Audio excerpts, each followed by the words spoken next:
Hola, este es un 2007 Volkswagen Passat. A este carro le habían cambiado bujías, bobinas, y no se le quitaba el misfire. O sea, no se le quita. Ahorita le tengo tapada la manguera esta, pero si la conecto va a volver a fallar. Ahí hasta se apagó.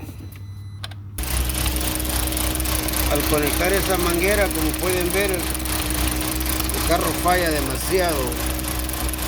Pero si la tapamos de nuevo con el dedo,